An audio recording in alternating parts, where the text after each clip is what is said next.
नमस्कार मित्रांनो, मी गौतम मावळ. माझ्या यूट्यूब चॅनलवर आपणा सर्वांचं अगदी मनापासून हार्दिक स्वागत करतो.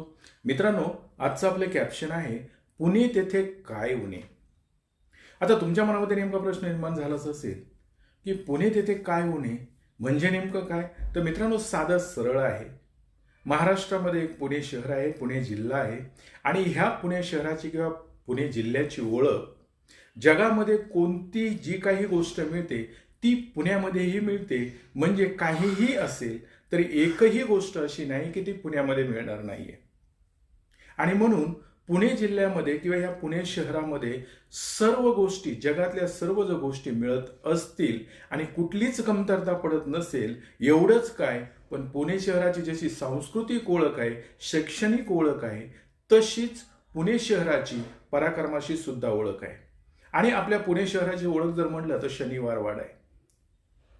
म्हणजे पुण्यामध्ये सर्व काही मिळतं. म्हणजे जिथं चांगलं आहे तिथं थोडंफार वाईटही असेल तरच त्याचा बॅलन्स राहील. आणि मी हे असं का म्हणतोय तर तुमच्या लक्षात येतच असेल की मित्रांनो, मराठा समाजाचा प्रश्न या महाराष्ट्रामध्ये निर्माण झालाय आणि तो आरक्षण मिळवण्यासाठी मराठा समाज रस्त्यावर उतरतोय, मोर्चे काढतोय, आंदोलनं करतोय. हे जर बघितलं तर सध्याचं सरकार जे आहे हे सरकार त्यांना आरक्षण मिळवून देण्याचा वायदा करते आणि त्यासाठीच आत्ता आपल्या महाराष्ट्रातील 36 जिल्हे, 27 महानगरपालिका क्षेत्र आणि 7 कॅन्टोन्मेंट बोर्डामध्ये सर्वेक्षणाचं काम चालू झाले आणि त्या सर्वेक्षणामध्ये जिल्हा परिषद हायस्कूलच्या शिक्षकांना ते काम देण्यात आले. आणि असंच सर्वेक्षण म्हणजे मराठा समाजाचं सर्वेक्षणाचं काम चालू झाले आणि ही शिक्षक मंडळी प्रत्येक घरी जाऊन, प्रत्येक कॉलनीत जाऊन, प्रत्येक बिल्डिंगमध्ये जाऊन प्रति जातनिहाय जनगणना करतायत. आणि हे करत असताना या पुणे शहराची जी ओळख होती, पूर्वीची जी ओळख आहे पुणे शहराची की जातीवादी किंवा अस्पृश्य समाजावर अन्याय करणारं शहर, ही ओळखीची पुन्हा एकदा पुनरावृत्ती किंवा त्या ज्या संस्कृतीमध्ये लपलेला आहे जातीवाद, तो एकदा उफाळून येताना बाहेर दिसतोय. तो कसा, तर काही दिवसापूर्वी मित्रांनो तुमच्या लक्षात येतच असेल की खोलेबाईचं प्रकरण.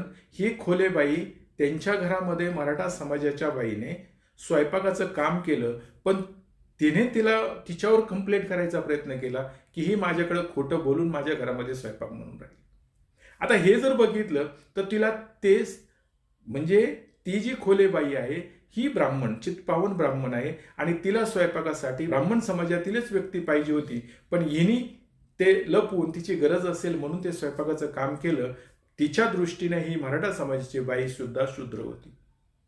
आणि आत्ता हा प्रसंग निर्माण किंवा आता तुम्हाला सांगण्याचं कारण की हे जसे शिक्षक जे लोक जात आहेत, तसं मागचा व्हिडिओ मी जी केतकी चितळे आहे हिने सुद्धा अशाच पद्धतीचं केले. मी मागचा व्हिडिओ तुम्हाला त्यामध्ये हे सांगितलेच, परंतु दुसरी अजून एक विकृती 2 दिवसानंतरच ऐकायला मिळाली आणि तो म्हणजे मराठी सिनेमेसृष्टीतला एक स्टार म्हणूया आपण त्याला, पुष्कर जोग नावाचा, याने सुद्धा अशाच पद्धतीचं वक्तव्य केले आणि ती पोस्ट त्याने याच्यावर टाकली आहे, फेसबुकवर टाकली की त्याच्यामध्ये पुष्कर जोग असं म्हणतो की जी काही लोक महानगरपालिकेतून आपल्याकडे येत आहेत ही लोक आमची जात विचारतायत आणि आमची जात विचारल्यानंतर त्याला राग आलाय आणि तो म्हणतो ती जर बाई नसती, मी तुम्हाला ही पोस्ट दाखवतोय, ती जर स्त्री नसती तर मी तिच्या 2 लाथा घातल्या असत्या किंवा 2 कानामागे लावल्या असत्या आणि मला हे परत विचारू नका,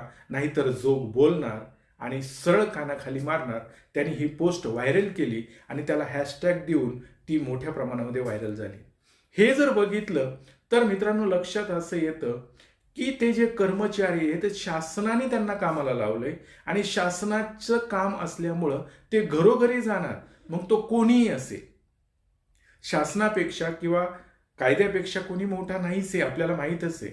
परंतु या ठिकाणी हे जो काही जोग, हा पुष्कर जोग बोलतोय, हे जर बघितलं तर तो अशा आविर्भावात बोलतोय की ते कर्मचारी जे आलेले आहेत ते एकदम लाचार, हातबल आहेत अशा हिशोबाने बोलतोय. आणि मग त्यामुळं तो असं म्हणतोय की मी कानाखालीच मारल्या असत्या, 2 लाथा घातल्या असत्या आणि तुम्ही मला परत हे विचारायचं नाहीये. त्याच्यावर खूप मोठं वादळ उठलं. काही लोकांनी त्याला निगेटिव्ह प्रतिक्रिया दिल्या, काही लोकांनी पॉझिटिव्ह प्रतिक्रिया दिल्या. आता केतकी चितळे सारखी जे नाही का मानसिक रोगी आहे, हिने सुद्धा हेच केले. आणि आम्ही कोण आहोत? पुष्कर जोग जे बोलतोय की तुम्हाला आमची जात विचारायची काय गरज आहे, की आमचं नाव हे माहीत तुम्हाला असल्यामुळं किंवा जोग हे नाव सांगितल्यानंतर तुम्ही जात विचारायची गरज नाही. तुम्हाला कळलं पाहिजे की आम्ही कोण आहोत. याचा अर्थ मित्रांनो काय होतो माहितीये का? ही जी काही पुण्याची विकृती आहे ना, ह्या पुण्याच्या विकृतीनंच ही जातीयतेची जी काही उतरंड मांडली आहे ना, ह्या जातीयतेच्या उतरंडीमध्ये हेच सर्वश्रेष्ठ, हेच सगळ्यात वर आहेत आणि हेच आम्ही सर्वश्रेष्ठ आहोत, दुसऱ्याला काही चान्सच देत नाहीत. म्हणजे उतरंडीची मांडणी यांनीच केली आणि हे आम्ही श्रेष्ठ आहोत हे सुद्धा यांनीच सांगितलंय. त्यासाठी कॉम्पिटिशन नाही, परीक्षा नाही, काही नाही. आणि आमचे जोग म्हणजे याचा जो मिथित अर्थ आहे की आमची आडनावं जी आहेत, बहुजन समाजातली आडनावं बघा आणि यांची आडनावं बघा. यांनी स्वतःची आयडेंटिटी अशी ठेवली की नाव लक्षात आलं म्हणजे नाव ओळखलं की त्याची जात कोणती विचारायची गरज नाही, ते वरच्या कास्टचे आहेत असं लक्षात येतं. आणि मित्रांनो हे सांगायचं मतलब असं आहे की याला काउंटर खूप लोकांनी केले, तो इश्यू सुद्धा खूप झालाय. आणि यांना जर यांच्या जातीचा एवढा पोळका आहे किंवा अभिमान आहे तर यांनी सरळ सरळ शासनाला सांगायला पाहिजे की आमची जातनिहाय जनगणना करू नका, आम्ही सर्वश्रेष्ठ आहोत. आणि शासनाला बोललं असतं तर त्यांची विचारणा झाली असती. पण या ज्या कर्मचारी आहेत यांना तसं म्हणणं म्हणजे स्वतःच्या जातीचा अहंकार किंवा अभिमान असणं असं त्यामधून सिद्ध होतंय की जे केतडी चितकेने सुद्धा तेच केलं पुण्यामध्ये आणि आता हा पुष्कर जोग सुद्धा तेच करतोय. म्हणजे पुणे जिल्ह्याची जी काही सांस्कृतिक ओळख आहे तशी विकृतिक ओळख सुद्धा ही अशी आहे की ती जी काही जातीयतेची पाळंमुळे या पुण्यामध्ये आहेत ती अजूनही थोडी थोडी अंकुरत आहेत किंवा त्यांच्यात ती रुजलेली आहेत. आपल्याला वाटते ते संपलेलं आहे पण ती जातीयता संपलेली नाही, अशा कधी कधी उफाळून बाहेर येते. आणि मित्रांनो त्यावर बऱ्याच लोकांनी कॉमेंट्सही केल्या. आणि एक जो व्हिडिओ आहे तो किरण माने यांनी, तिने जर मला जात का विचारता याच्यावर तिने जर सरकारला सवाल केला तर ते मत व्यक्त करणं होतं. त्या कर्मचाऱ्याला त्याची जात विचारायची, त्यातून अॅट्रॉसिटीचा टोमणा मारायचा, हा जातीयवाद नाही का? त्यानंतर माझी ही जात अजिबात नाही आणि मग स्वतःची जात सांगताना एक पोकळ अभिमान दाखवायचा, ज्या जातीचा अभिमान वाटायचं कुठलंही कारण नाही, तसा इतिहासही नाही. मग त्याच्यावर ऑब्जेक्शन घेतो ना आपण. मत मांडणं वेगळं आणि दुसऱ्या जातीला कमी लेखणं वेगळं. आणि तुम्हाला एक सांगू का, या सुप्त स्वर ऐका तुम्ही त्यातले, की स्वतःची जात सांगताना किंवा जोग कानाखाली मारतील हे म्हणताना ते जे आहे ना त्यात एक सुप्त राग असा आहे त्यात, तो समजून घ्या तुम्ही. जे व्यक्त करत नाहीत ते की आमची आडनावं बघून तुम्हाला जात कळत नाही आमची आणि तुम्ही आम्हाला काय विचारलं येता, हा एक वर्चस्ववाद असतो. आणि त्या परत आणखीन हे राग आहे की आपलं वर्चस्व मोडीत काढलं गेलं या संविधानानं. तो एक राग आहे, तो राग सगळा यातून दिसतो. एमसीच्या लोकांनी किंवा ते जे कर्मचारी आहेत यांनी त्याच्यावर नंतर कंप्लेंटही केलेली आहे, तेही बघा तुम्ही. आणि कंप्लेंट केल्यानंतर मात्र याला उपरंती होते आणि हा म्हणतो की मला तसं काही म्हणायचंच नव्हतं, माझं मत होतं की माणुसकी हाच धर्म आहे. ठीक आहे बाबा, चांगली गोष्ट आहे. जर माणुसकी हा हेच धर्म असेल तर मग त्याच्या अगोदर तू तेच सांगायचं की मी माणूस आहे. आता काही लोक म्हणतात की आम्हाला आमची जात विचारू नका, मी माणूस आहे, माझा धर्म कोणता आहे माहीत नाही तर मी माणूस आहे. अतिशय चांगली गोष्ट आहे.